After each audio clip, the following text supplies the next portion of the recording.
Today on Gamers Couch, the networks. Breaking news, folks. It appears that after much success of the HBOs, ABCs, DEFs, XYZs, CSIs, BS, ZDF, MFGs, OMG? turns out that television is popular again. And if you thought that you'd like something like Game of Thrones or Westworld, but think you can do better, we'll talk today about the networks. That was so awesome. You could really work in television. My co-host today is my Sarah. wife, Sarah, who is the artist behind Pinselgeschichten. My name is Daniel, and this is the Gamers Couch report, kind of.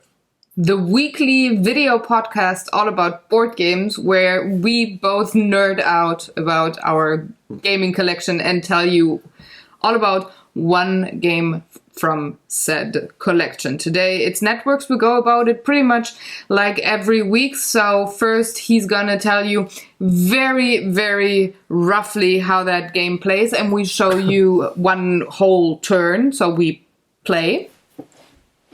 No, not U-turn. If you now go to the Revolutionary War for the show, turn, the TV show. Anyway, we're gonna segue.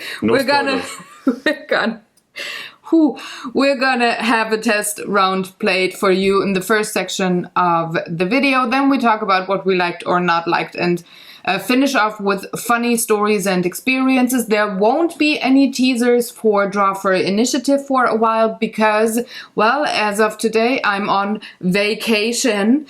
It's actually more a workcation, but Coloring Countdown to Christmas will be up for the next couple of weeks, and Tina and I will be back the second week of January with new paintings. So the teaser will come back to the Gamers Couch then as well.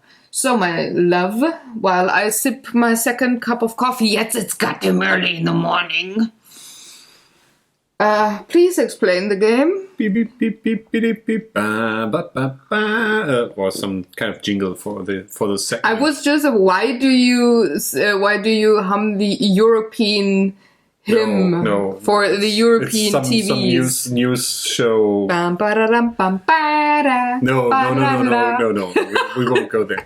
We won't go to the Eurovision Song Contest. We all are happy that is over. Yes. But if you like something like that, this game might be for you. In the networks, each player takes control or represents up and coming TV show company.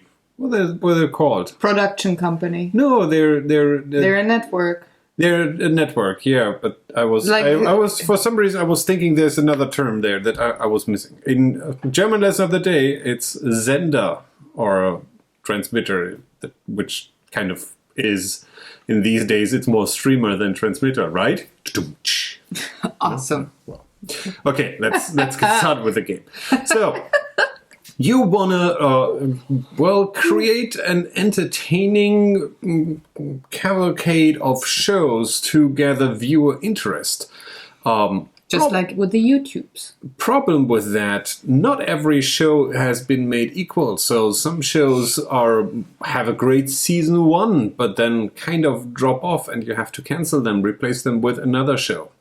At the core, from a mechanical perspective, this is an action selection / drafting game. Although I say drafting, it's not. You may see cards on the table, but it's not a card game per se. So you draft those cards, but they serve a little different purpose. So you start out as the network. I'm ICS. Sarah. I'm Moo TV.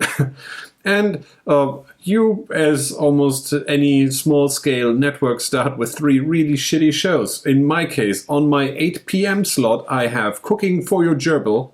On my 9 p.m. slot, I have Name the Stain, or Name That Stain, I'm sorry. And for the late hours, I have Litter Training Weekly. which are all terrible shows because looking at those show cards, you see this is the viewer count, so nobody is watching these. I cannot understand why somebody wouldn't watch What's in My Pockets at 9 p.m. It's so much like a YouTube tag. Indeed.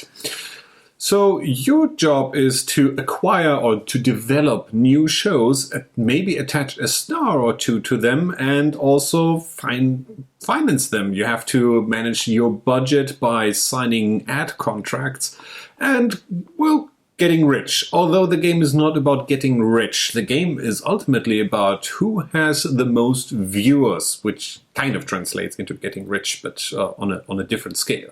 Sweet YouTube ad money. Should I do this more dramatically? No, it's more like sweet, as in sweets. You cannot have a lot of that. Yeah, that's because reasons. Those sweet microtransactions. Yeah. Anyway, let's get back to the game. No segueing. So, in this case, we actually set up the game for 3 players because the rules differ a little bit for 2 players and 1 player. The game itself goes from 1 to 5 and is, well, timed at 60 to 90 minutes, which I think is fairly accurate. I'm going to start. Actually, the board tells us the starting player's money and what you're going to do. So if I'm going to start, I have a couple of options or actions to choose from. One would be to develop a show. You can see the scoring board in the center. Down here, we have the shows available for our season 1. We are playing a season until everybody is done and has passed or dropped out in budget, as it is called here. And then the cards will get refreshed with new stuff from season 2. So, available things you see here. These are shows that can be developed. There are network cards, which you can skip for a simpler game in the first turn. I just put them out so you are able to see them. Consider these as event cards or additional weird action cards. Up here, the green cards are the ads, the kind of the contracts you sign to get a little bit more money. And at the very top, you have some stars. So, on your turn, you can pick any of those cards. So, you can pick a network card, then it's the next player's turn. Or you can pick an ad, or pick a star, or pick or develop a show. Although some of them have some restrictions. If you want to develop a show, let's say Very Charismatic Explosions is the next big thing coming up, you need to pay $1 million. To get the card, so that's why you have some starting money. Now, if I pick that card up, it will generate 10 viewers if I put it into the 10 p.m. slot, or 7 if it's in any other time slot. Also, this card has a requirement, which is down here. If these are grayed out, they're optional, but if they're colored, then they are required. So Very Charismatic Explosion only works if you also already have an ad in your green room that you can attach to it. So let me buy this, and I have, or everybody starts out with an ad and a star. They're not terribly good, but well, you have at least some. So I want to develop my Very Charismatic Explosions with an ad of hipster gaming consoles. So you just put that behind here. And since I want the maximum viewer count, I will place this into the 10 p.m. slot, which means that Litter Training Weekly has to go. Let me first place this down here. I have a little black marker cube that tells me that I'll start at the top viewer show. So the first 2 seasons actually will generate 7 and 10, or respectively 10 and 10 in this case. But season 3 and 4 will be terrible, so I want to replace that show at that point in time. Now, what happens with my litter training? Well, you flip it over and then you put it into your rerun stack, which means you will rerun that show for a reduced amount of views once, and then they will go down into the archives where they don't generate any viewers anymore. So you may already see the game is mostly about picking the correct shows for the correct time slots to maximize your viewers. You also want to pick the shows that show you or give you a lot of viewers and switch them out as soon as that curve drops off. So you may feel sympathetic for some real life networks out there that dropped your favorite show because viewers went down, but with those amazing shows available in this game, you might be more reminded of other shows that are actually still quite popular. So since I added an ad from my green room, that means that I could, at least for now, not develop the Cyberslug versus Mega Earthworm show, because that also requires a mandatory ad.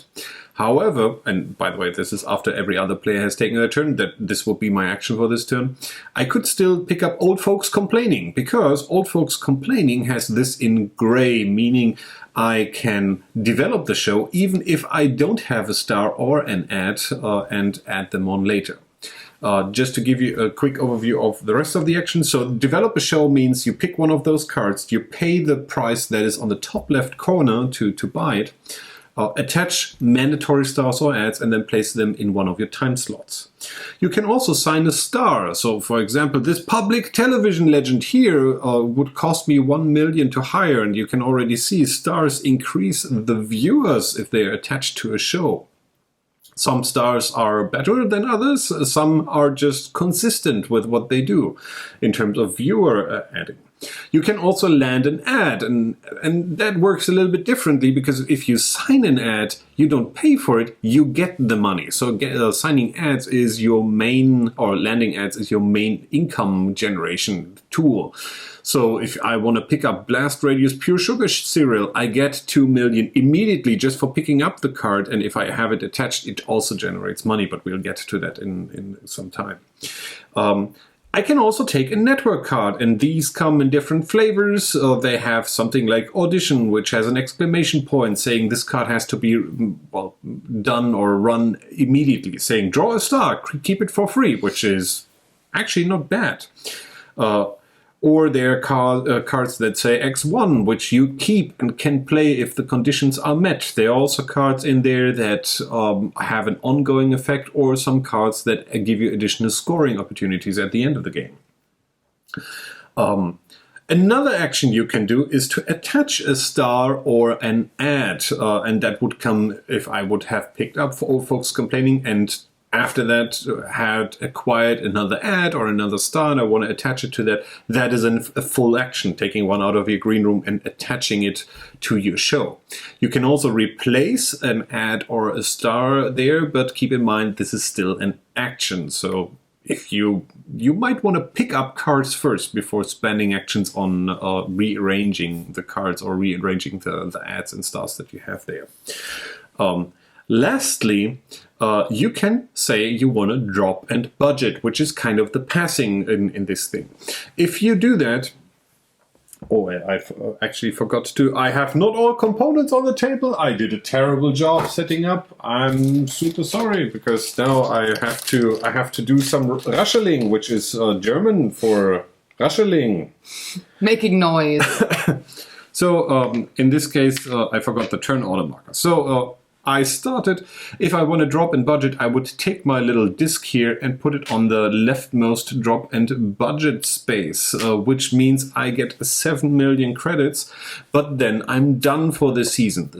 The round still continues until everybody has dropped out and budgeted, and then you go over to season 2 with some maintenance in between.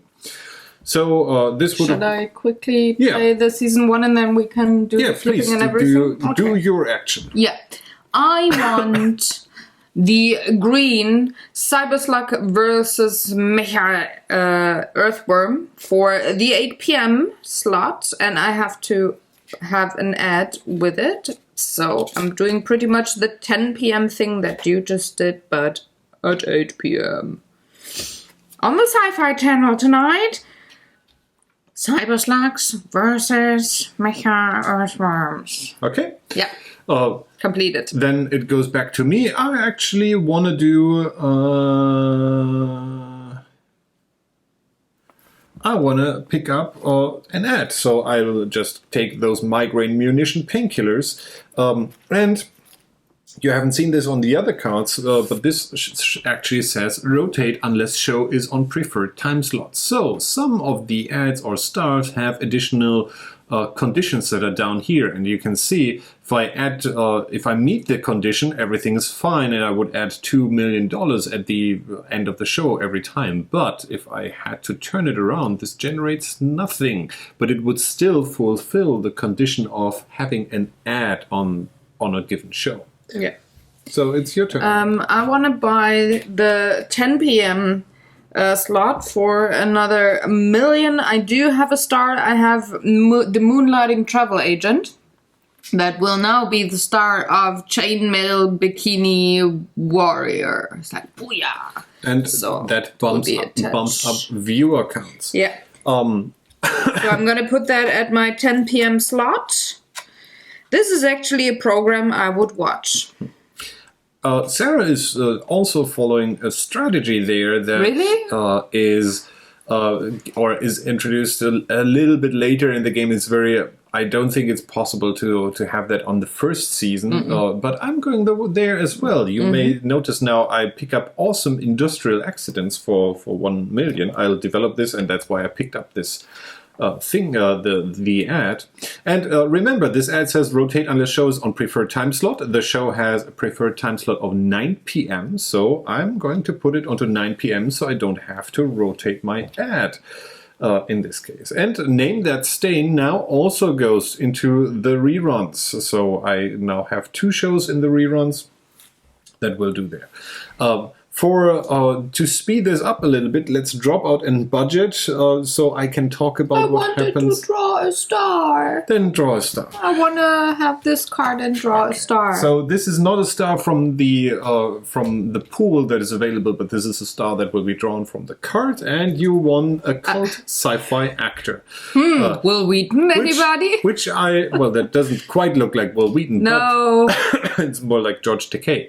Yeah. But that too. This is also an example for even stars have some conditions. For example, the cult sci-fi actor wants to be in a show that is a sci-fi show, so one that has this little green rocket. So what I would do in my next turn, by the way, is swap that for the actor that I had added before, because he has the sci-fi symbol. So that would really give me nice points here. Yeah. So now we pretend that we have done all that we want to do. Yeah. I'll start to drop and budget and pick up 7 million. We totally ignored the third player we technically have at the table. As I said, I'll show you 3 players first, because 2 players and 1 player is a little bit different. I would assume you do the same. Yeah. So Sarah would get 6 million, and our ominous third player would be getting $5 million. Now, at the end of the season, the first thing we'll do is to check our income and expenses. So what we'll do is cost that is on the right side of these cards, and that may include shows and stars, are costs we have to pay. So I have to pay 2 million for this season. However, my ads generate money, so I get 3 million back, meaning that I get a plus of 1 million in total. Stars and it's only stars that you can have in your green room don't cost you any money. It's only for shows that are actively running. After you do that, you score your lineup, meaning you check with your little cube how many viewers you're generating. So in my case, Cooking for Your Gerbil is still a crap show that generates nothing. But Awesome Industrial Accidents and Very Charismatic Explosions both together generate me 21 viewers. And in addition to that, my 2 reruns add 2 additional viewers to that, meaning that I go forward for 23 viewers.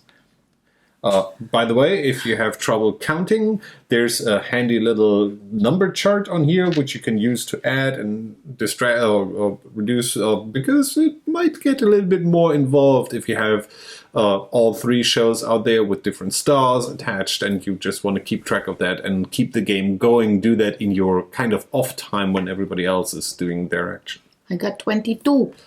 So Sarah is hot on our heels, and I'll just pretend that our competitor has 19.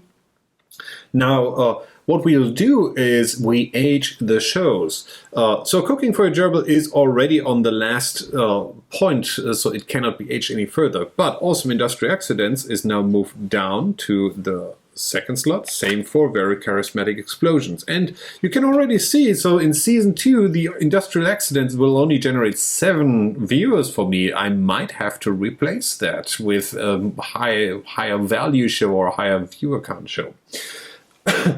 So after we've done that, all the cards that are out here are replaced or are put away first. Hang on. Yes, and then Sarah already did that. I'm gonna switch because it says that. We'll flip over that board, which actually gives us a little bit more of a scoring track.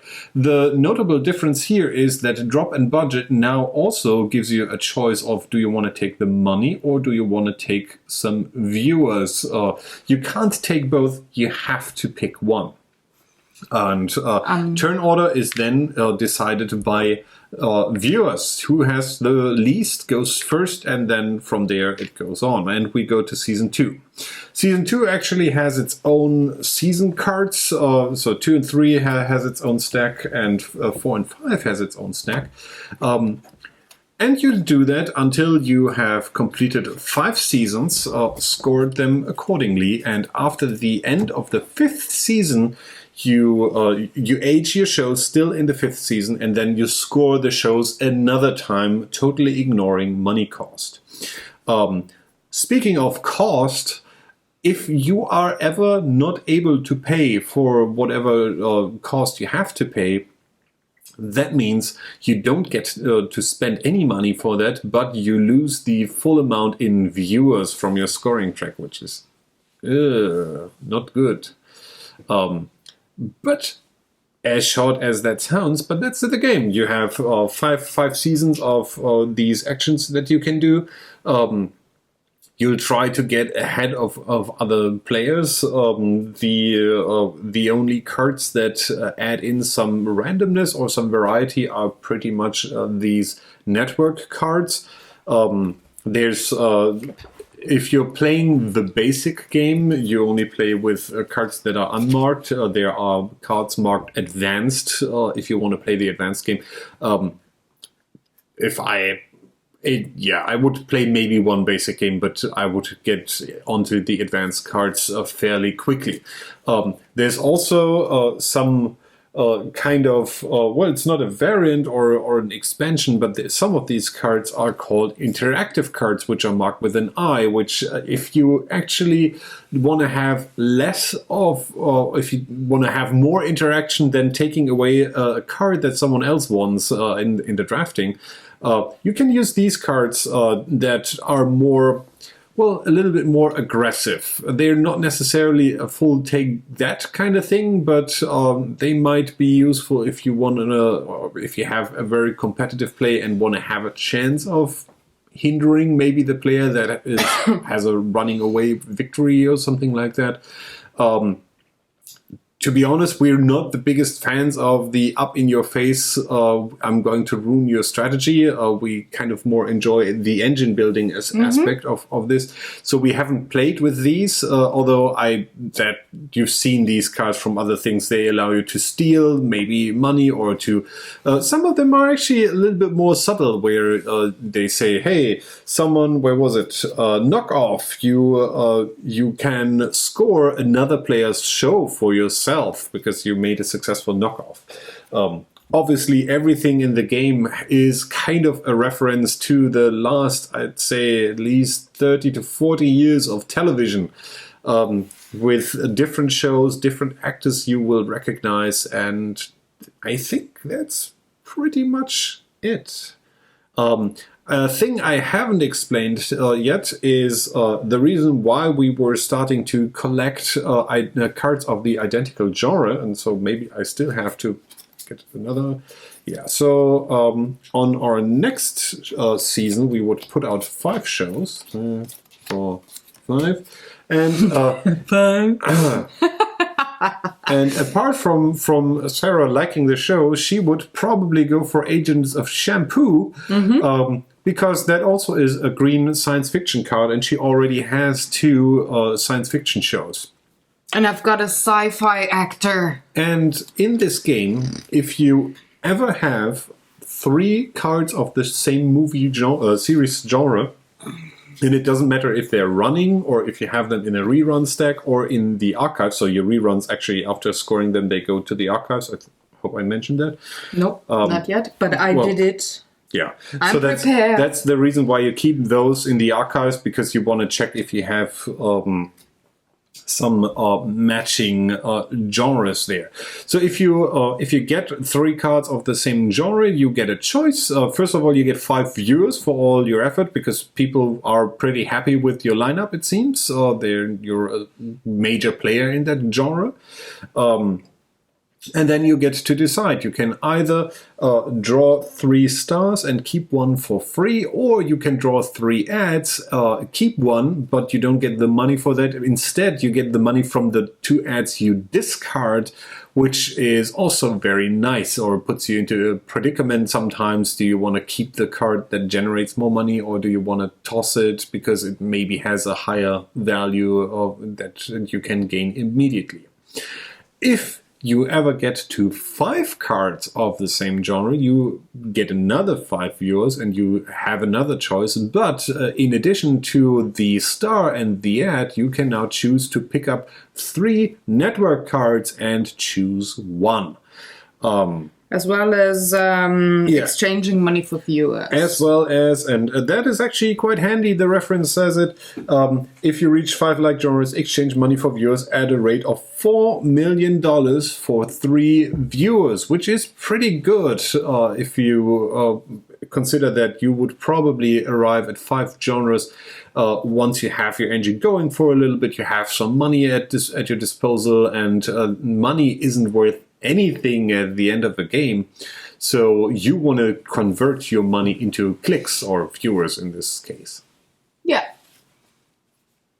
I think that I was pretty quick this time. So I'm impressed. I'm happy. This is almost as if it would have been scripted for a TV thing. Well, it's still too long for that, but never scripted shows on my channel. And now, Sarah, let's talk about what we think about this game. Let me tell you, likes and dislikes. This was more of a surprising game for me. You brought it home from Spiel. It wasn't on our we have to buy this list, but you scored it nonetheless. Well, it was on I was aware of it. Yeah, aware, but not super hot for this game. We didn't pre-order. I think that was a Kickstarter or pre-order. I saw this coming up, and I remember distinctly saying, that is actually a genre for a game I might enjoy with the idea and that we don't have yet. It's something new. So one of my biggest likes is that it has a theme and a topic that we do not have in our gaming collection yet. Something that is fresh, something that is contemporary, something that, you could play with. And they did it very, very well. The biggest for me, aside from the mechanics, but just looking at the game, this time around is not the artwork, though that's very gorgeous and reminds me of Burgle Bros or Paperback. But actually, it's the name of the shows. So somebody had a big, kettle of pun tea, and then, just sat down and started writing funny puns for game shows. But this is nothing that could ever happen in our household. No! Having silly puns about things. Did you create those shows? No, I didn't. No? Okay, good. I was just thinking about, But it's hilarious, and for somebody who was not allowed to watch a lot of television and therefore doesn't get, let's say, 3/4 of the puns that people make in this household, because I just don't know the reference. I actually giggled quite a bit with this game because it's all shows that I at least heard of, or concepts or people that I heard of or maybe have watched. I was about to say old folks complaining is just funny in itself. Yeah. I would actually watch that on television. Just saying, I would pay for that. But yeah, so I giggled a lot for because of the puns and the funny cards.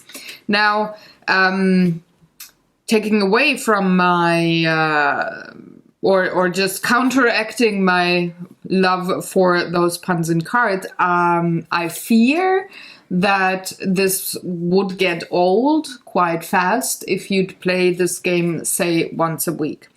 And then the giggly factor of this game is gone. So what we decided, sorry, I'm going to take that away already, is that we're going to play, or that we really spread out our plays so that we definitely keep the giggly factor when we play this game. Because, I mean, for the both of us, I think it's one of the biggest draws towards this game. Coming to the mechanics and how smoothly it actually plays, I have to say this is a very well balanced game. We played it. What are you doing? It's a Sean Bean reference. Okay. I was playing. Yeah, I thought, why do you do that when I talk? What did I say? I thought you were reacting to what I said. For the card, one does not simply go to Mordor. No, they don't. So where was I? Oh yeah, this game really scales super well. We played it with 4, we played it with 2. We looked at the 3-player, at the 1-player, and it scales very well, and I like that. Hot intermission, 2-player rules and 1-player rule. Beep beep beep beep beep. Now you breaking must, news. You can do the elevator music, whatever. Not so loud. It's a little bit. So if you're playing with 2 players, you'll notice that the turn order stuff and drop in budget is a little bit different. So with 2 players, you have this circle thing for the turn order. So in this case, I would start, and after I have taken my action, we just switch over. So you're just alternating these things. Why are you doing that? Well, once you come across this network card symbol, you draw a network card, and if you haven't noticed so far yet, there are symbols on these cards which kind of tell you in a 2-player game which cards to burn. So in this case, we would lose a star and an ad, and you always do that from the left side. So that's why we tend to set up the card stacks on the left side. I think technically it doesn't even say from the left side, but from the card stack side. But you have to decide which is the side from which cards will be burned, and then you do that. So this would be burn a show, burn a star, burn an ad, burn a network card, and this last spot here refers to our drop in budget thing. And as you can see here, there's space for 3 cubes as well, and they will start to take up the drop in budget spaces, also starting from highest to lowest. So this is kind of simulating a 3rd player that is interacting there. While we are in the likes and dislikes section, I know that some are not super happy about a simulated 3rd player, although I have to say I didn't mind this in this game at all, because it didn't necessarily feel like a 3rd player. Yeah. It just accelerates the entire drafting thing. Also, if you drop out in budget, you move this black cube over here, meaning that after every 2 action you will get a card less at the table. So it is actually becoming quite strategic, where you might want to drop out in budget just to punish the other player from taking too many cards. If you know, well, they have a lot of money or they have enough to do there, and you drop out early enough, you can severely annoy them by burning away cards or burning away positions at this thing. Yeah. And I actually liked that because it didn't feel, like you said, like a simulated third player, but more just like, yes, it speeds up the game for one, the gaming time, and it also, by burning cards, it might take away something you want. If you wouldn't have that mechanism, the other player could only take away what you want, and then you can be pissed only at your significant other rather than being pissed at somebody else. You couldn't do that anyway, but at least in this case, you don't know what's coming or actually what's going. And it's more, it adds to the tension where it's like, am I going to take this? Am I going to take, what if, what, and that's that was your stealth German lesson of the day, where Sarah just said, where I sag, which is... Did I say? Oh, sorry.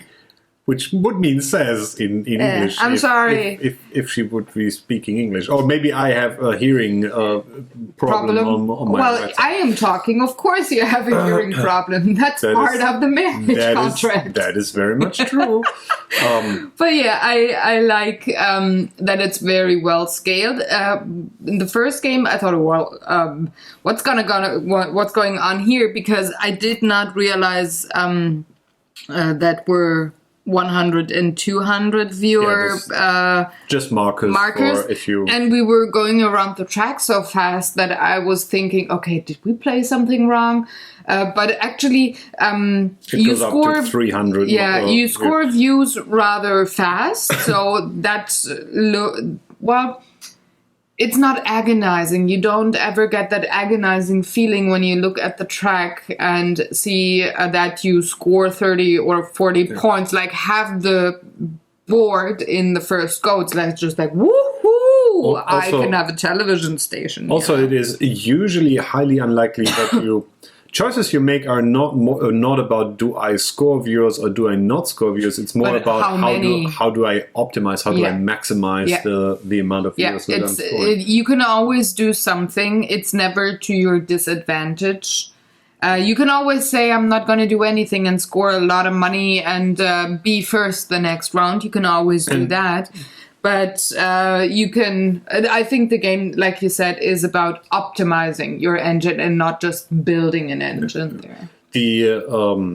Since the shows age out, there's no optimal, well, there is an obviously optimal way to play this, but you can't always have everything running at full cylinders, or at least that is the big challenge of the game to make that possible. I'd also like to say we have when we picked up this game, it came with a mini expansion called On the Air, which is why some of those cards here have a little, I think, marker on here. That's, they're up there saying OTA or On the Air. Which adds in more cards, more shows, and that stuff. In general, I have to say I also like some of the variety that some of the mechanics bring in, and how they are actually tied into the theme. I mean, I was making fun of the always dies in everything Sean Bean actor, but he actually has a mechanic where you can either have him appear in multiple seasons for a little ramp up of viewers, or you can turn him around and he will generate a lot of viewers, but only in the first season, because then he's dead. And stuff like this, which I appreciate, and they do that in quite a lot of cards and things that do make sense, that are, as Sarah said, funny. Maybe also, as Sarah said, maybe not every weekend funny, but this is I think, as with almost every game that has some kind of humor to it, you have to find the right dosage balance, otherwise you get tired of it too fast, and then you burn out. It's the Cards of Humanity problem, pretty much. Or Cards Against Humanity. What's wrong with me? Well, That should be my 9 p.m. show. What's wrong with me rather than what's in my pockets? Oh, nobody will watch that. Oh, if I have to say so, the only thing that is not as super great, and I'm not sure if that was intentional. The components are mostly fine. The cards are perfectly okay, although all of those cards look like they're dirty, and I don't know if that was planned or if they just had some weird production issues. The same for the boards. For some reason, they all look like they had some.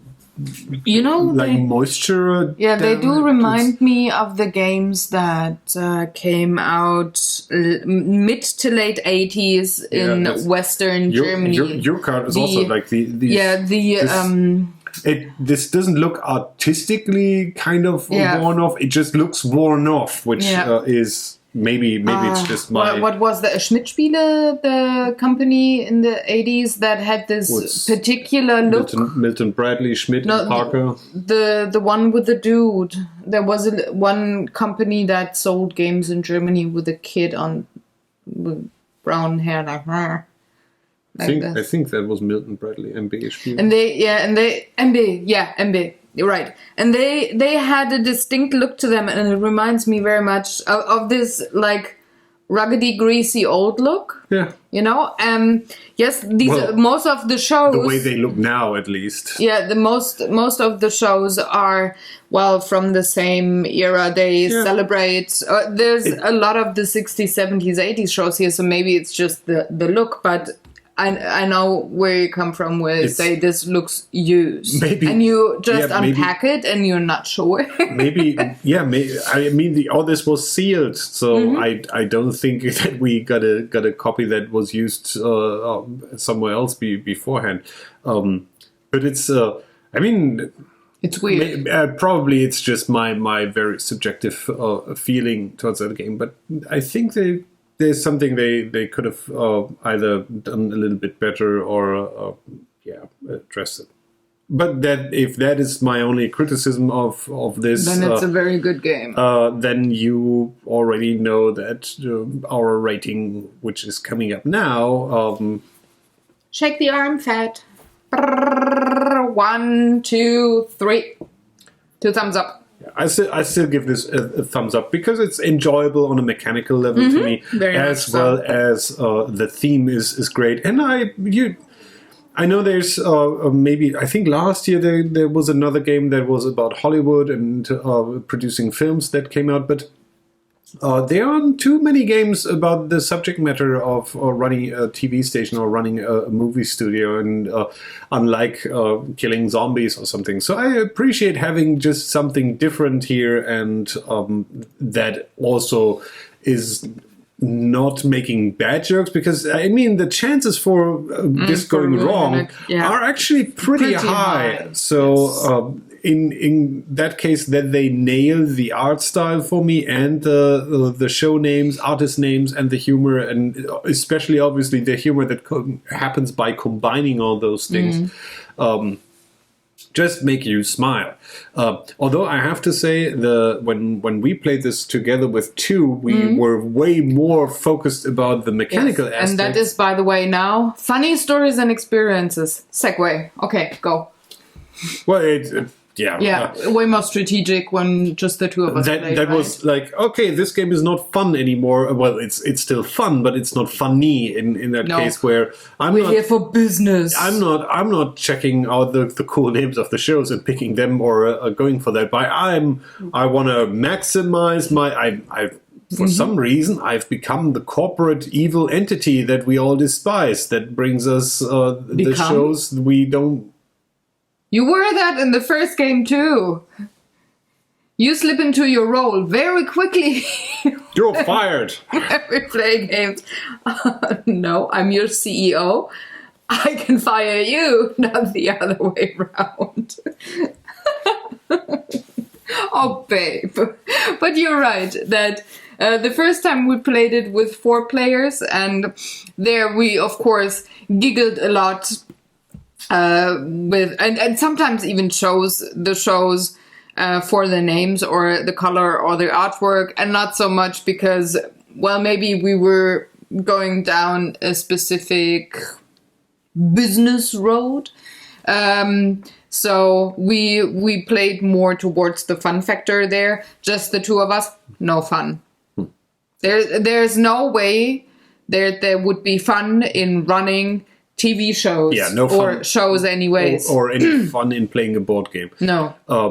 It's all business. I have to say, even though that game was way more focused on gameplay and mechanics, I still enjoyed that for another reason, because as I said, there are enough cards in there that do a little bit of weird stuff. Like there's a star in there that is actually really good as a rerun and not as good as attached to that. So it's more the nostalgia. The game comes with enough meat to have you try to deviate a little bit from, it's not just get the best show and have the most viewers here, but to work with the cards that are available to you and try to figure out the best, which I like games that bring that kind of variety to it. That's not just, I mean, we all know how Dominion plays out, and that is kind of the game that can only be worsened by someone standing next to you and telling you, let me tell you what the optimal strategy here is. You're playing this game wrong.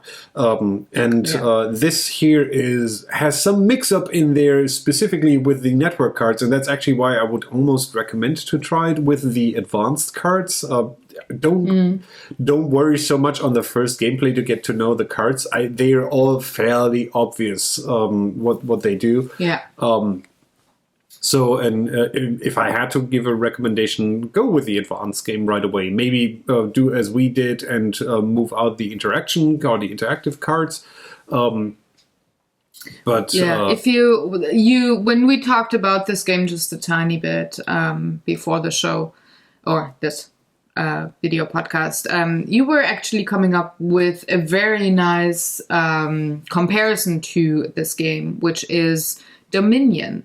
So you said that this game has the complexity of a play of Dominion. I would absolutely agree. And that the interaction cards are kind of like the curses in Dominion, but you do not have anything to shield you from those the curses. attack cards. Yeah. We never liked the curse cards with the witch that much. They're just annoying and some of not a major gameplay. So we took out the attack cards here as well. Well, they're not necessarily attack cards, and I wouldn't interaction. Interaction. I probably wouldn't mind the interaction cards. It also depends how often they come out. And I mean, if you don't want to get picked on, you can take that card. I mean, network cards don't cost anything, but that's kind of the big ticket decisions you want to do in this game. Do you want to deny someone a card? Do you want to claim the best route for you, but maybe leave an opening for someone else? Actually, you kind of try to not do the comparison to Dominion because this is not a card game. No. The engine you build just consists out of the 3 cards you kind of have attached to your show slots that you replace and tinker around with. This has the drafting element of a card game, but as I said, I wouldn't compare it with the mechanics maybe to Dominion, but just like the feel of the game, the same category. I do categorize our games also by how they feel for me when I play them, and they're of totally different genres and mechanics and stuff. I categorize them in the same way they feel for me when they play. So this would be in the Dominion category for me. What I would another point where I think it compares to Dominion, it's close enough, is ease of access. This game isn't difficult. It's not at all. I mean, you only have your 6 different actions you can do on a given turn, and yes, there's some more depth to that. But if you're playing the basic game, this might specifically also because the theme is appealing, and if you know someone who has or likes TV shows and or watching TV in general, or has fond memories for some old shows, this might be a really good starter gateway game to get someone going that has actually a good amount of strategy in there, but isn't overwhelming in that case. And it's logic. It's very close to the real world, how TV works. You have a star, you have advertisement. Advertisement gives you money. Stars and shows cost you money. You want to have the perfect slot for your show. So it's very logical. You can grasp it, meaning it's very accessible for new players from the theme and how it brings the mechanics to life with the shows.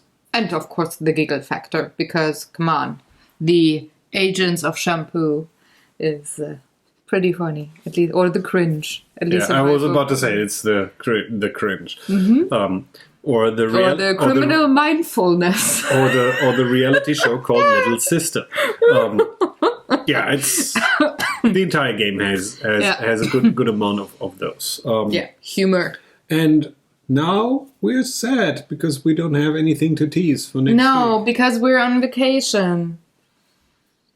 Workation. We just finished 3 videos for this this week for next year. But let's tease something else. So let's look into the closer future. It's November, honey. Today, as we record this video, it's remember the 5th of November. And the 5th of November, my dear, seems to be very close, and don't do the kniffling. No, I'm looking very close. Okay, you're gazing into the future. Yes. The 5th of November seems to be very close to our vacation. So next Sunday, we're actually traveling towards BGGCon. But we're going to have a Gamers Couch for you next week. We're going to record one for next Sunday. Technically, we're flying on Monday, but yeah. Yeah, we're on our way. We're leaving the house for the airport on Sunday next week. Okay. And then when we come back on a Tuesday morning, very early. And then we're going to get rid of that goddamn jet lag. And then it's going to be Saturday very soon. So we record a Gamers Couch. And then that Saturday, you can open your first Advent calendar box. Nice. Because it's Advent then. Advent time. So you folks will get to see his Advent calendar again this year. I have it. I still get to keep it. I'm sorry. Yes, of course. It's your calendar. But you can look and you can see what games are gonna come up on the couch. Maybe, likely, probably. Which is also a little bit of sad stealth news for you, which means that we will probably try successfully to have a Gamers Couch next week for you. Kind of a short show before we hop onto a plane. We're not doing the show live from the plane, although that would be cool. Lack of internet. That would certainly or make the flight time shorten it quite a bit. Well, yeah. But it means that the weekend after that, we won't have a show for you. So 13 plus 7, the 20th, there won't be a show because we're actually on the other part of the world playing board games. So if you want to folks. If you want to say hi or just point a finger at me and say, you're an idiot, BGGCon is your next chance. You can also point a finger at Sarah and say, you're an idiot, although I'd be disappointed. I want to be pointed at. I can make that happen. Goodbye, and thanks for watching. Check us out again, hopefully next week. If you like this, subscribe. If you didn't like this, subscribe anyway, because why not? I do have artwork for you if you like art and not games. You can always, go either route.